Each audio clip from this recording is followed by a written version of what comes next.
என்ன என்ன பண்ணுது? என்னமோ பண்ணுது. என்னமோ பண்ணுதுல்ல? அத புரிஞ்சு பண்ணா அதான் ஃபர்ஸ்ட் நைட். புரியலையே.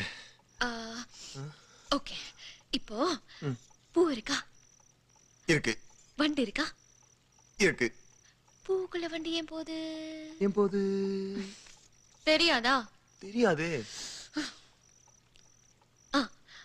ஓகே. சக்கரை இருக்கா? இருக்கு. இரும்பு இருக்கா? இருக்கு. சக்கரைக்குள்ள இரும்பு ஏன் போகுது தெரியுமா? தெரியுமா தெரியாதா? தெரியும்னா இப்படி ஆட்டு, தெரியாதுன்னா இப்படி ஆட்டு. அப்ப தெரியாது. பெரிய காளமாடு இருக்கா? இருக்கு. பெரிய பசுமாடு இருக்கா? இருக்கு. அப்ப சின்ன கண்ணுக்குட்டி எப்படி வந்துச்சு? அதானே. எப்படி வந்துச்சு? அதுவும் தெரியாதா? தெரியாதே. உனக்கு என்னதான்டா தெரியும்? என்ன